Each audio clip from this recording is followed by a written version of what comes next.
નવી નવી રેસિપીઝ ફ્રીમાં જોવા માટે આશીર્વાદ કિચન ગુજરાતી ચેનલને સબસ્ક્રાઇબ કરો.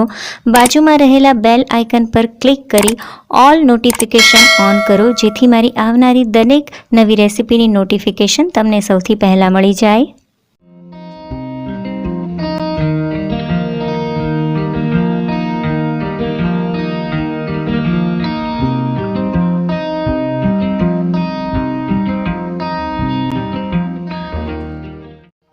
જય શ્રી કૃષ્ણ. હું કોમલ છાપગર સ્વાગત કરું છું તમારું આશીર્વાદ કિચન ગુજરાતીમાં.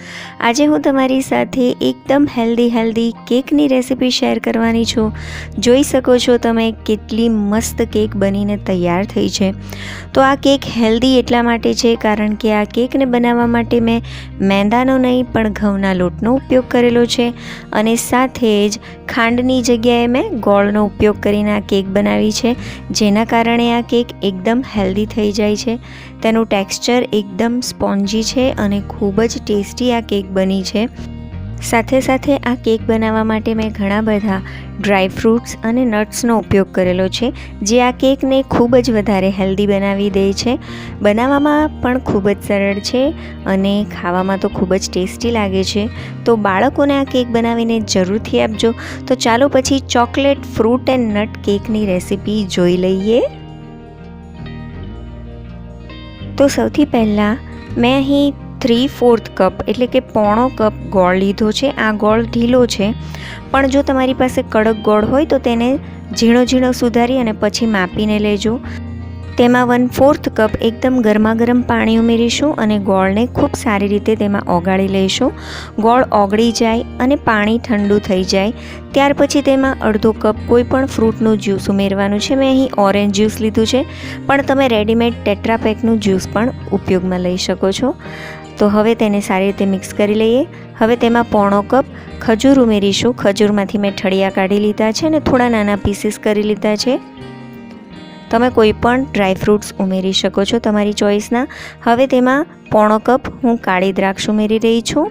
હવે તેમાં અડધો કપ સૂકી પીળી દ્રાક્ષ ઉમેરી રહી છું. અડધો કપ તૂટી ફ્રૂટી ઉમેરવાની છે. તમે વધારે પણ ઉમેરી શકો છો. તેની સાથે તમે ચેરી પણ ઉમેરી શકો છો.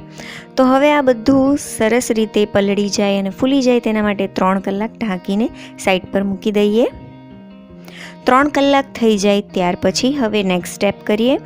3 ટેબલ સ્પૂન એકદમ તાજું દહીં લેવાનું છે, જેમાં જરા પણ ખટાશ ના હોવી જોઈએ. તેને આ રીતે સરસ ફેંટી અને એકદમ સ્મૂધ કરી લેવાનું છે. હવે તેમાં 1/3 કપ દૂધ ઉમેરવાનું છે. દૂધ રૂમ ટેમ્પરેચર પર હોવું જોઈએ. સારી રીતે ફેંટીને મિક્સ કરી અને ત્યાર પછી તેને એક સાઈડ પર મૂકી દેવાનું છે. તો હવે તેને સાઈડ પર મૂકી દઈએ. હવે આપણા ડ્રાય ફ્રૂટ્સને જોઈ લઈએ. તે ખૂબ સારી રીતે પલળી ગયા છે અને એકદમ ફૂલી ગયા છે, તમે જોઈ શકો છો. અને આ એટલું ટેસ્ટી લાગી રહ્યું છે, મને એમ થાય છે કે હમણાં જ આને આ જ રીતે ખાઈ લઉં. તો આપણા ડ્રાય ફ્રૂટ્સ પલળીને ફૂલીને સરસ મજાના થઈ ગયા છે. તો હવે એક ચાળણી લઈશું અને તેમાં 1/2 કપ ઘઉંનો લોટ ઉમેરીશું. આ એ જ લોટ છે જેનાથી આપણે રોટલી બનાવતા હોઈએ, એટલે કે ઘઉંનો ઝીણો લોટ ઉપયોગમાં લેવાનો છે. સરસ રીતે ઘઉંના લોટને ચાળીને ઉપયોગમાં લેવાનો છે. તો પહેલાં મેં 1 કપ લોટ ઉમેર્યો હતો અને હવે મેં અડધો કપ લોટ લીધો છે.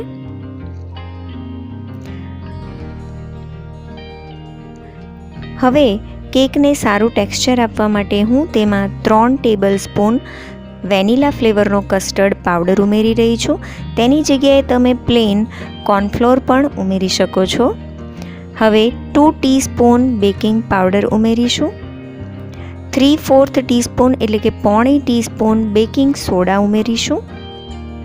કેકને ચોકલેટી ફ્લેવર આપવા માટે હું તેમાં 3 ટેબલ સ્પૂન કડવો કોકો પાવડર ઉમેરી રહી છું, એટલે કે આમાં ખાંડ ઉમેરેલી નથી.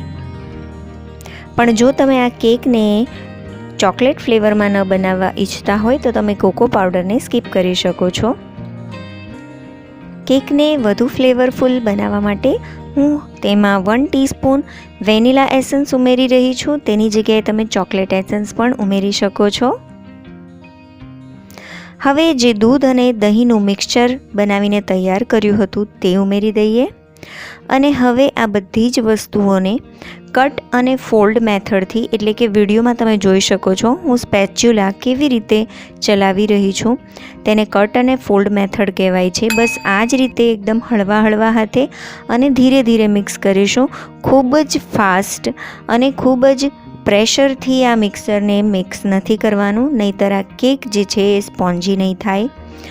તો તમે જોઈ શકો છો ફક્ત થોડી જ વાર મેં એને મિક્સ કર્યું છે અને બધું સારી રીતે મિક્સ થઈ ગયું છે. હવે તેમાં 1/4 કપ અને 1 ટેબલ સ્પૂન મેલ્ટેડ બટર ઉમેરવાનું છે. આ બટર રૂમ ટેમ્પરેચર પર છે, ગરમ નથી. બટરની જગ્યાએ તમે ઘી અથવા તો સનફ્લાવર ઓઇલનો ઉપયોગ કરી શકો છો. 1 ટીસ્પૂન સૂંઠ પાવડર, જાયફળ પાવડર અને તજનો પાવડર ઉમેરીશું. તેની સાથે 2 ટેબલ સ્પૂન કાજુના ટુકડા ઉમેરીશું. 3 ટેબલ સ્પૂન બદામના ટુકડા ઉમેરીશું. તમે તમારી પસંદના કોઈ પણ નટ્સ તેમાં ઉમેરી શકો છો. થોડા નટ્સને મેં ઉપરથી ગાર્નિશિંગ માટે બચાવી લીધા છે. ફરીથી કટ એન્ડ ફોલ્ડ મેથડથી એકદમ હળવા હાથે મિક્સ કરી લઈશું, જેથી બટર સારી રીતે મિક્સ થઈ જાય. બટર તમે પહેલાં ઉમેરી શકો છો, હું ભૂલી ગઈ હતી. પહેલેથી ઉમેરી દેશો તો બધું સાથે મિક્સ થઈ જશે. તો તમે જોઈ શકો છો બેટરની કન્સિસ્ટન્સી આવી થીક જ રહેશે. હવે કેક ટીન મેં તૈયાર કર્યું છે, નીચે મેં ઘી લગાવી દીધું છે અને પછી આ રીતે બટર પેપર લગાવી લીધું છે. તેમાં બધા જ બેટરને ટ્રાન્સફર કરી લઈએ અને ઓવનને મેં 200 ડિગ્રી સેલ્સિયસ પર 10 મિનિટ પ્રીહીટ થવા માટે પણ મૂકી દીધું છે. બેટરને ઉપરથી આ રીતે એકદમ સરસ લેવલમાં કરી લઈએ. સાથે આ રીતે થોડું ઠપકારી લઈશું, જેથી અંદર કોઈ મોટા એર બબલ્સ હોય તો તે નીકળી જાય. જે કાજુ અને બદામના ટુકડા બચાવીને રાખ્યા હતા તેને ઉપરથી ડેકોરેટ કરી લઈએ. તમે તમારી રીતે ડેકોરેશન કરી શકો છો. હવે મેં અહીં બદામ લીધી છે અને બદામને પણ હું આ રીતે કેકની ઉપર લગાવી રહી છું. ખૂબ જ સરસ દેખાઈ રહ્યું છે અને મેં થોડી તૂટી ફ્રૂટી પણ બચાવી લીધી હતી, તો તૂટી ફ્રૂટીને પણ આ રીતે ઉપરથી સ્પ્રિંકલ કરી લઈએ. તો હવે આપણું બેટર જે છે એ બેક થવા માટે તૈયાર છે. તો તેને 200 ડિગ્રી સેલ્સિયસ પર લગભગ 45 થી 55 મિનિટ માટે બેક કરી લઈએ. તો ઓવન પ્રીહીટ થઈ ગયા પછી જ કેકને અંદર બેક થવા માટે મૂકવાની છે. આ કેકને મેં 45 મિનિટ પછી ચેક કરી, પણ તે થોડી કાચી હતી, એટલે મેં 5 મિનિટ ફરીથી બેક કરી, ફરીથી કાચી હતી. એ રીતે 5-5 મિનિટ મેં એને બેક કરી છે. ટોટલ 60 મિનિટ લાગી છે. હવે તમે જોઈ શકો છો ટૂથપીક પર જરા પણ બેટર નથી લાગેલું, એટલે કેક સારી રીતે કૂક થઈ ગઈ છે. તેને ઢાંકીને મેં આ રીતે ઠંડી કરી લીધી છે. હવે તે રૂમ ટેમ્પરેચર પર આવી ગઈ છે. એક ચપ્પુ વડે તેની બધી સાઈડને છૂટી કરી લઈએ અને હવે એક પ્લેટ પર કેકને આ રીતે બહાર કાઢી લઈશું. બટર પેપરને હટાવી દઈએ. જે પેપરમાં બટર આવે છે તેનો જ મેં બટર પેપર તરીકે ઉપયોગ કરી લીધો છે. તો તમે જોઈ શકો છો કેક કેટલી સરસ બની છે. તેનું ટેક્સચર ખૂબ જ સરસ આવ્યું છે, એકદમ સોફ્ટ છે. હજી પણ આ કેક થોડી ગરમ છે, પણ તમે જોઈ શકો છો કેટલી ટેસ્ટી કેક બની છે.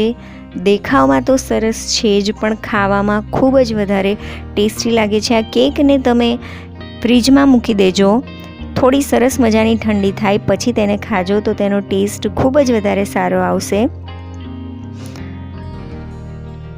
તો તમે જોયું કે આ કેક બનાવવું સરળ છે, પણ સાથે આ કેક ખૂબ જ વધારે હેલ્ધી છે, કારણ કે ઘઉંનો લોટ છે, ખાંડનો ઉપયોગ નથી કર્યો, ખૂબ બધા નટ્સ છે અને ડ્રાય ફ્રૂટ્સ છે. હું આ કેકને તમને કટ કરીને પણ બતાવી દઉં છું. જોઈ શકો છો કેટલી સોફ્ટ બની છે. વાવ, જોઈ શકો છો કે અંદર જે ડ્રાય ફ્રૂટ્સ ઉમેર્યા હતા, નટ્સ ઉમેર્યા હતા, તે નીચે નથી બેસી ગયા, બધા સરસ રીતે પોતાની જગ્યા પર છે અને કેક ખૂબ જ સોફ્ટ બની છે અને ખાવામાં ખૂબ જ વધારે ટેસ્ટી લાગે છે. તમે જરૂરથી આ કેકને ટ્રાય કરજો. જુઓ, ખૂબ જ સરસ કેક બની છે. જરૂરથી ટ્રાય કરજો, તમને આ રેસીપી ખૂબ જ પસંદ આવશે. વિડીયો જોવા માટે તમારો ખૂબ ખૂબ આભાર. જો તમને આ વિડીયો ગમ્યો હોય તો પ્લીઝ લાઇક બટનને જરૂરથી પ્રેસ કરજો અને મારી આવનારી દરેક રેસીપી જોવા માટે તમે મારી ચેનલને જરૂરથી સબસ્ક્રાઈબ કરજો. ફરીથી મળીશું, ત્યાં સુધી આવજો. જય શ્રી કૃષ્ણ.